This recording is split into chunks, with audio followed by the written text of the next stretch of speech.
Hello guys, ഇന്ന് അതിരാവിലെ തന്നെ എണീറ്റു. കാരണം ഇന്നൊരു ചെറിയ യാത്രയുണ്ട്. അപ്പോൾ അതിനുള്ള തയ്യാറെടുപ്പുകളൊക്കെ നടത്തി. അപ്പോൾ ബൈക്കിലാണ് യാത്ര കേട്ടോ. അപ്പോൾ കുറച്ച് ദിവസത്തേക്കുള്ള യാത്ര ചെയ്തതിൻ്റെ ലഗേജും കാര്യങ്ങളൊക്കെ ഇങ്ങനെ കെട്ടിവെച്ചിട്ടാണ് പോകുന്നത്. അപ്പോൾ അതിൻ്റെ ഒരു ചെറിയ സെറ്റപ്പാണ് ഈ കാണുന്നത്. രാവിലെ എന്ന് പറഞ്ഞാൽ സൂര്യനെ കൊതിച്ച് ചെറിയ വെയിലൊക്കെ വരുന്നുണ്ട്. അപ്പോൾ ആ സമയത്തുള്ളൊരു യാത്ര പ്രത്യേക രസമാണ് കേട്ടോ. നമ്മുടെ ഇവിടെയൊക്കെ ഇഷ്ടംപോലെ പാടങ്ങളൊക്കെ ഇങ്ങനെ കാണാനുണ്ട്. അങ്ങനെ ചിലപ്പോൾ റെയിൽവേ ക്രോസിങ് വന്നു. അപ്പോൾ ഇവിടെയുള്ള സ്ഥിരം കാഴ്ചയാണ് ഇങ്ങനെ പാലടച്ചിട്ടാലും അതിനുള്ളിൽ കൂടെ ആൾക്കാർ വണ്ടിയും കൊണ്ട് തള്ളി വന്നിട്ടാണ് പോകുന്നത്. കാത്തേക്കാനുള്ള ക്ഷമ ആർക്കുമില്ല. ഇത്രയും നേരമായിട്ട് എങ്ങോട്ടാണ് പോകുന്നത് പറഞ്ഞില്ലല്ലോ. നമ്മൾ ആദ്യം തന്നെ പോകുന്നത് ട്രിച്ചിയിലേക്കാണ് കേട്ടോ. അപ്പോൾ നമ്മുടെ വീട്ടിൽ നിന്ന് 287 കിലോമീറ്ററാണ് അവിടേക്കുള്ളത്. അപ്പോൾ രാവിലെ തന്നെ യാത്ര തുടങ്ങിയിട്ട് കുറച്ച് നേരം വണ്ടി ഓടിച്ച് കഴിഞ്ഞപ്പോൾ ഇതേപോലെ സൈഡിലൊക്കെ ഇറങ്ങി കുറച്ച് നേരം ഒന്ന് റെസ്റ്റ് എടുത്തിട്ടാണ് പിന്നെ പോകുന്നത്. അങ്ങനെ നമ്മൾ ട്രിച്ചി ടൗണിലേക്ക് എത്തിയിട്ട് ആദ്യം തന്നെ പോകുന്നത് ട്രിച്ചിയിലുള്ള ശ്രീരംഗം അമ്പലത്തിലേക്കാണ്. മുൻപൊരു തവണ ഈ ക്ഷേത്രത്തിൽ വന്നിട്ടുണ്ട്. പക്ഷേ എന്നാലും ട്രിച്ചിയിലൂടെ പോകുന്ന സ്ഥിതിക്ക് ഒന്നും കൂടി ഈ ക്ഷേത്രത്തിൽ കയറാൻ വേണ്ടിയിട്ടൊരു മോഹം കേട്ടോ. ശ്രീരംഗനാഥ സ്വാമി ക്ഷേത്രം എന്നാണ് മുഴുവൻ പേര്. ശ്രീരംഗത്ത് കാവേരി നദിയുടെ തീരത്ത് സ്ഥിതി ചെയ്യുന്ന ഈ ക്ഷേത്രം തിരുച്ചിറപ്പള്ളിയുടെ മുഖമുദ്ര തന്നെയാണെന്ന് പറയാം. വിസ്തൃതി ലോകത്തിലെ ഏറ്റവും വലിയ ക്ഷേത്രം എന്ന ഖ്യാതിയും ഈ ക്ഷേത്രത്തിനാണുള്ളത്. ക്ഷേത്രത്തിൻ്റെ ഗോപുരങ്ങളാണ് കേട്ടോ ഈ കാണുന്നത്. അതിൽ കുറേ ഗോപുരം വരെ നമുക്ക് വണ്ടി കൊണ്ട് ചെല്ലാൻ കഴിയും. അതായത് ഈ ഗോപുരങ്ങൾക്കൊക്കെ ഇടയിലായിട്ട് ആൾക്കാരുടെ വീടും കടകളും ഹോട്ടലുകളും എല്ലാം തന്നെ ഉണ്ട്. 156 ഏക്കറിലാണ് ഈ ക്ഷേത്രവും പരിസരവും വരുന്നത്. മഹാഗോപുരങ്ങളുടെ തലയെടുപ്പ് തന്നെയാണ് ഈ ക്ഷേത്രത്തിൻ്റെ ഒരു മുഖ്യ ആകർഷണം. ഈ ക്ഷേത്രത്തിൽ ആകമാനം 21 ഗോപുരങ്ങളാണുള്ളത്. അതിലും തെക്കേ കവാടത്തിലെ രാജഗോപുരമാണ് ഏറ്റവും വലുത്. അതാണ് ഏഷ്യയിലെ തന്നെ ഏറ്റവും ഉയരം കൂടിയ ക്ഷേത്രഗോപുരം. അത് ഈ വീഡിയോയുടെ ലാസ്റ്റിൽ കാണിക്കാട്ടോ. നമ്മൾ ആ വസ്തു കൂടെ അല്ല കയറിയിട്ടുള്ളത്. അങ്ങനെ നമ്മൾ ബൈക്ക് ഒരു സൈഡിൽ പാർക്ക് ചെയ്ത് വെച്ചിട്ട് ക്ലോക്ക് റൂമിൽ പോയിട്ട് ചെരുപ്പ് കൊടുത്തിട്ട് അവിടെ ഫ്രീ ആയിട്ട് നമുക്ക് വെക്കാൻ പറ്റും. അങ്ങനെ നമ്മൾ ക്ഷേത്രത്തിനുള്ളിലേക്ക് കയറി. നല്ല വെയിലാണ് ഈ സമയമായപ്പോഴേക്കും. നല്ല തിരക്കും ഉണ്ട് കേട്ടോ അന്ന്. 108 വൈഷ്ണവ ക്ഷേത്രങ്ങളിൽ ഭൂലോക വൈകുണ്ഠം എന്നറിയപ്പെടുന്നത് ഈ തീർത്ഥാടന കേന്ദ്രമാണ്. വിഷ്ണു അവതാര സങ്കല്പമായ രംഗനാഥ സ്വാമിയാണ് ഈ ക്ഷേത്രത്തിലെ പ്രധാന പ്രതിഷ്ഠ. ഈ ക്ഷേത്രത്തിൽ ധാരാളം ഇതുപോലത്തെ കൽത്തൂണുകളുടെ മണ്ഡപങ്ങളുണ്ട്. അപ്പോൾ നമ്മൾ ഉള്ളിലേക്ക് ചെന്നപ്പോൾ ആ ഉള്ളിലേക്ക് കിടക്കാനുള്ള ക്യൂ ആണ് കാണുന്നത്. എത്ര നേരം നിന്നാലും ഉള്ളിലേക്ക് പെട്ടെന്നൊന്നും എത്താൻ കഴിയില്ല എന്ന് നമുക്ക് മനസ്സിലായി. പിന്നെ സ്പീഡ് എൻട്രി ഒക്കെ വേണ്ടവർക്ക് അതിനായിട്ടുള്ള ടിക്കറ്റ് എടുത്ത് സ്പെഷ്യലായിട്ട് തന്നെ വരിയിലൂടെ പോയി തൊഴുകയൊക്കെ ചെയ്യാം. നമ്മൾ മുൻപൊരിക്കൽ വന്ന് ഇവിടെ ഉള്ളിൽ കയറി തൊഴുതുകൊണ്ട് തന്നെ നമുക്ക് മറ്റു സ്ഥലങ്ങളിലും കൂടെ പോകാനുള്ളത് കൊണ്ട് ഇന്ന് വെളിയിൽ നിന്നിട്ടൊന്ന് ജസ്റ്റ് പ്രാർത്ഥിച്ചിട്ട് പോരാണ് കേട്ടോ ചെയ്തത്. അപ്പോൾ അവിടെ കുറച്ച് സ്ഥലമൊക്കെ കണ്ടപ്പോൾ ചെറുതായിട്ടൊക്കെ ഒന്ന് ഫോട്ടോ എടുക്കാമെന്ന് കരുതി. കൽത്തൂണുകൾ നിറഞ്ഞ മണ്ഡപങ്ങളും അതിൻ്റെ പ്രാചീന കാലഘട്ടത്തിലെ കൊത്തുപണികളിലുമെല്ലാം പൗരാണികതയുടെയും ഭക്തിയുടെയും ഒക്കെ ആത്മാംശം നമുക്ക് കാണാൻ സാധിക്കും. ഈ ക്ഷേത്രവുമായി ബന്ധപ്പെട്ട് കിടക്കുന്ന ഐതിഹ്യം എന്ന് പറയുന്നത് ബ്രഹ്മാവ് പൂജിച്ചിരുന്ന വിഷ്ണു വിഗ്രഹം ത്രേതായുഗത്തിൽ ശ്രീരാമൻ്റെ കയ്യിലെത്തി. പിന്നീട് രാവണവധത്തിന് ശേഷം വിഭീഷണനിലൂടെ ഈ കാവേരി തീരത്തെത്തി എന്നാണ് പറയപ്പെടുന്നത്. നല്ല വെയിലായതുകൊണ്ട് തന്നെ കരിങ്കല്ലിൽ കൂടെ ഒക്കെ നടന്നാൽ കാല് വിവരം അറിയും. അതുകൊണ്ട് തന്നെ അവിടെയൊക്കെ ചാക്കിൻ്റെ അങ്ങനെ മാറ്റ് വിരിച്ചിട്ടുണ്ട് കേട്ടോ. അപ്പോഴാണ് അവിടെ പ്രസാദം കൊടുക്കുന്നുണ്ടത്. പൊങ്കലായിരുന്നു. പൊങ്കൽ എനിക്ക് സാധാരണ ഇഷ്ടമല്ല, പക്ഷേങ്കിൽ പോയി വാങ്ങിച്ച് കഴിച്ചു. കാരണം രാവിലെ ഇറങ്ങിയ ശേഷം 10-11 മണി കഴിഞ്ഞിട്ട് ഇതുവരെ ഒന്നും കഴിച്ചിട്ടില്ല. അപ്പോൾ അങ്ങനെ പൊങ്കൽ കഴിച്ചു. വിശന്ന് കണ്ണ് കാണാൻ പറ്റാത്തൊരവസ്ഥയിൽ പൊങ്കൽ കഴിച്ചുകൊണ്ട് തന്നെ ഞാൻ കൈയ്യൊന്നും കഴുകാൻ പോയില്ല. പക്ഷേ കഴിച്ചു കഴിഞ്ഞപ്പോൾ കൈ കഴുകാതിരിക്കാൻ യാതൊരു നിവർത്തിയില്ല. അതുകൊണ്ട് ടാപ്പ് ഇരിക്കുന്നത് അവിടെയാണ്. അപ്പോൾ ഈ മണലിൽ കൂടെയുള്ള ഓട്ടം ഞാൻ ജന്മത്തും മറക്കത്തില്ല. കാല് അത്രയും രീതിയിലങ്ങ് പൊള്ളി. രാവിലെ ബ്രേക്ക്ഫാസ്റ്റ് ആയിട്ട് കാര്യമായിട്ടൊന്നും കഴിക്കാത്തതുകൊണ്ട് പൊങ്കൽ ഞാൻ മാത്രമേ കഴിച്ചിട്ടുള്ളൂ. അപ്പോൾ കെട്ടിയവൻ ഏതായാലും അവിടുത്തെ പ്രസാദങ്ങളൊക്കെ വാങ്ങിച്ച് ടേസ്റ്റ് ഒക്കെ അപ്പോൾ ബ്രേക്ക്ഫാസ്റ്റ് ആവുകയും ചെയ്യുമെന്ന് പറഞ്ഞിട്ട് അവിടെ നിന്നുള്ള പ്രസാദങ്ങളൊക്കെ ഓരോന്നോരോന്ന് കണ്ട് വാങ്ങാൻ കേട്ടോ. കുറേ ഐറ്റത്തിലുള്ള സംഭവങ്ങൾ അവിടെയൊക്കെ വെച്ചിട്ടുണ്ട്.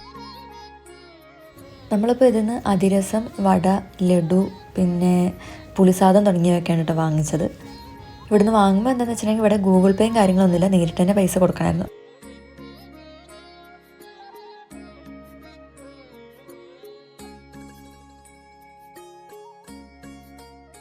ഇതെല്ലാം വാങ്ങിച്ചു കഴിഞ്ഞ് ഇനി ഇരുന്ന് കഴിക്കാനുള്ള സ്ഥലം കണ്ടെത്താനുള്ള നടപ്പായിരുന്നു. അങ്ങനെ കുറേ തൂണുകളൊക്കെ ഉള്ള ഈ ഒരു ഗ്യാപ്പിൽ പോയിരുന്ന് കഴിക്കാൻ നേരത്തെ കുറേ പേര് അവിടെ നിന്ന് കഴിക്കുന്നുണ്ട്. അങ്ങനെ അവിടെ ചെന്നിരുന്ന് കഴിക്കാൻ കേട്ടോ. ഇത്രയും ചൂട് വെളിയിലുണ്ടെങ്കിലും ഈ ഒരു സ്ഥലത്തൊക്കെ ഭയങ്കര തണുപ്പ് തന്നെയായിരുന്നു കേട്ടോ.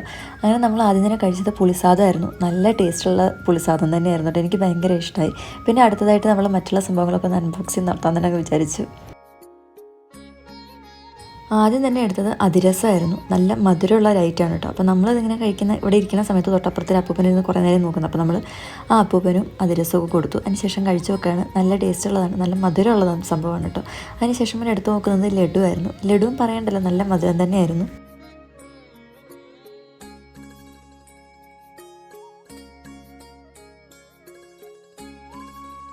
അടുത്തത് അതിൻ്റെ രൂപം കണ്ട് വെറൈറ്റി ആണെന്ന് കരുതി വാങ്ങിച്ചതാണ്. സത്യം പറഞ്ഞാൽ ഒരു വടയാണ് കേട്ടോ. ദോശ പോലെ ഇരിപ്പുണ്ട്. അതിന് നടുവിൽ ചെറിയൊരു ഹോളാണുള്ളത്. അപ്പോൾ കഴിച്ചു നോക്കുമ്പോൾ ഒരു പ്രത്യേക ടേസ്റ്റുള്ളൊരു വട തന്നെയാണ്. ഇനിയിപ്പോൾ ഇവിടെയൊക്കെ അമ്പലം ധാരാളം വലുതായതുകൊണ്ട് കുറേ ചുറ്റിക്കറങ്ങാനുള്ളതും ഇങ്ങനത്തെ വാഹനങ്ങളൊക്കെ കറങ്ങുന്നവർക്ക് കറങ്ങാം കേട്ടോ. പിന്നെ ഇവിടെയൊക്കെ ഗൈഡിനെ ഉപയോഗിച്ച് അമ്പലങ്ങൾ ചുറ്റിക്കറങ്ങുകയാണെങ്കിൽ അതിൽ എല്ലാ കാര്യങ്ങളും എല്ലാ പോയിൻറ്റും നമ്മൾ കാണാത്ത സ്ഥലങ്ങളൊക്കെ അവർ വന്ന് പറഞ്ഞൊക്കെ തരും. നമ്മളതിലൊന്നും നിൽക്കുന്നില്ല. ഈ ക്ഷേത്രം പണിത സമയത്ത് ഇങ്ങനെയൊന്നും ആയിരുന്നില്ല. അതുകൊണ്ട് തന്നെ ഈ ക്ഷേത്രത്തിന് അധികമൊന്നും കാലപ്പഴക്കമില്ല എന്നുള്ള രീതിയിലാണ് പറഞ്ഞു വരുന്നത്. ചരിത്രാതീത കാലത്തിന് ശേഷം ചരിത്രകാലത്തേക്ക് വന്ന ചോള രാജാക്കന്മാർ, പല്ലവർ, ഹോശാല രാജാക്കന്മാർ, നായ്ക്കർ വംശം തുടങ്ങി പല കാലഘട്ടത്തിലൂടെയാണ് ഈ ക്ഷേത്രം ഇന്ന് കാണുന്ന ഈ രൂപത്തിലേക്ക് എത്തിയിട്ടുള്ളത്. 7 ചുറ്റമ്പല വീഥികളാണ് ഈ ക്ഷേത്രത്തിനുള്ളത്. പ്രകാരങ്ങൾ എന്നാണ് വിളിക്കുന്നത്. ക്ഷേത്രവുമായി ബന്ധപ്പെട്ട ബ്രാഹ്മണർ താമസിക്കുന്ന അഗ്രഹാരങ്ങൾ, കടകൾ, ഹോട്ടലുകൾ തുടങ്ങിയവ 3 പ്രകാരങ്ങളിൽ നിറഞ്ഞു കിടക്കുന്നു. ബാക്കിയാണ് ഈ ക്ഷേത്രത്തിനകത്ത് ഉള്ളത്.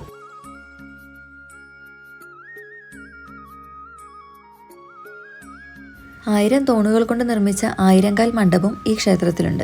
പിന്നെ ഗോപുരങ്ങളിലെല്ലാം തന്നെ ധാരാളം കൊത്തുപണികൾ കാണാൻ സാധിക്കും. അതെല്ലാം തന്നെ പുരാണ ഐതിഹ്യങ്ങളുമായിട്ട് ബന്ധപ്പെട്ട് കിടക്കുന്നവയാണ്. ക്ഷേത്രത്തിന് ചുറ്റും ഇതുപോലെയുള്ള ധാരാളം സ്ഥലങ്ങളുണ്ട് കേട്ടോ. അപ്പോൾ അതിൻ്റെയൊക്കെ ഭംഗിയുണ്ട്. അതിൻ്റെയൊക്കെ കുറച്ച് ഫോട്ടോസും വീഡിയോസൊക്കെ എടുക്കാമെന്ന് കരുതി വന്നതാണ്. അങ്ങനെ ക്ഷേത്രത്തിൽ എല്ലാ വശങ്ങളിലൊക്കെ ഒന്ന് പോയി കണ്ടു തൊഴുതു. പെട്ടെന്നുള്ള ഓടി തൊടലാണ്, അതുകൊണ്ട് എല്ലാ മൂലയ്ക്കും കൂടെ ഒന്നും പോയിട്ടില്ല. അതിനുശേഷം പിന്നെ നമ്മൾ പുറത്തിറങ്ങി ചെരുപ്പ് ക്ലോക്ക് റൂമിൽ നിന്ന് എടുത്തു. ഈ ക്ഷേത്രത്തിൽ ഞാൻ ശ്രദ്ധിച്ചൊരു കാര്യം എന്ന് വെച്ചിട്ടുണ്ടെങ്കിൽ, ബാക്കിയുള്ള ഗോപുരങ്ങളിൽ നിന്നെല്ലാം ഈ ഗോപുരത്തിനൊരു പ്രത്യേകത ഉണ്ട്. ഈ ഗോപുരം മാത്രമാണ് വെള്ള പെയിൻ്റ് അടിച്ചിരിക്കുന്നത്. ബാക്കിയെല്ലാം മറ്റ് പല കളറുകൾ കൂടെ ഉള്ളതാണ്. നമ്മുടെ യാത്രയിൽ എവിടെ ചെല്ലുമ്പോൾ ഈ ബാഗിങ്ങനെ അഴിച്ചു കിട്ടുക എന്നുള്ളതൊരു വലിയ ടാസ്ക് തന്നെയാണ്. അങ്ങനെ നമ്മൾ ക്ഷേത്രത്തിൽ നിന്നും പോവുകയാണ്. അപ്പോൾ പുറത്തേക്ക് പോകുമ്പോൾ നമുക്ക് ആ ഏറ്റവും വലിയ രാജഗോപുരം ഇവിടെ തന്നെ കാണാൻ സാധിക്കും കേട്ടോ. എവിടെ നിന്ന് നോക്കിയാലും കാണാൻ പറ്റുന്ന ഒരു ഗോപുരമാണ്. ഈ ഗോപുരങ്ങൾക്കിടയിലുള്ള കടകളും തിരക്കുമാണ് ഈ കാണുന്നത്. 2 വശങ്ങളിലായിട്ട് കടകളും അഗ്രഹാരങ്ങളും ഒക്കെ ആയിക്കൊണ്ട് ഒരു ജനസാഗരം തന്നെയാണെന്ന് പറയും. ഇവിടെ നിന്ന് അങ്ങേയറ്റത്തെ എത്തിപ്പെടാൻ തന്നെ നല്ല പാടുണ്ട് കേട്ടോ.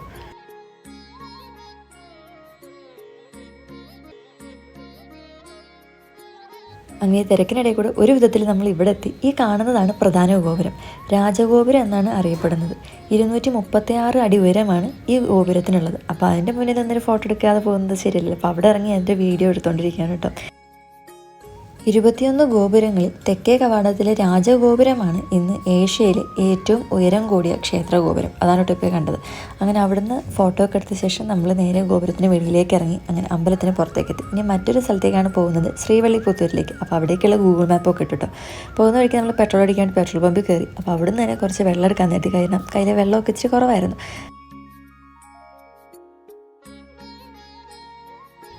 അവിടേക്കുള്ള യാത്രയിൽ സൈഡിലെ കാഴ്ചകൾക്ക് എന്തോ ഒരു പ്രത്യേകതരം ഭംഗി തോന്നിയിട്ട് നല്ല പച്ചപ്പ് തന്നെയായിരുന്നു.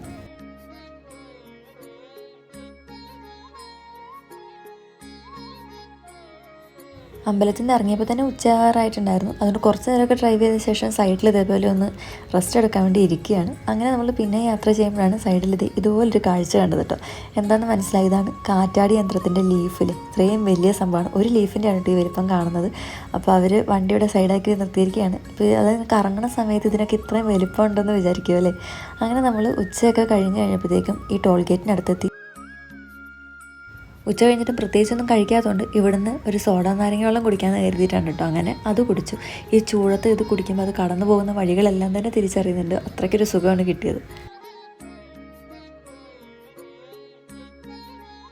അങ്ങനെ ഇതൊക്കെ കുടിച്ച് നമ്മുടെ യാത്ര തുടരുകയാണ്. വീഡിയോ ഇഷ്ടപ്പെട്ടാൽ സപ്പോർട്ടാക്കാൻ മറക്കല്ലേ. ബൈ.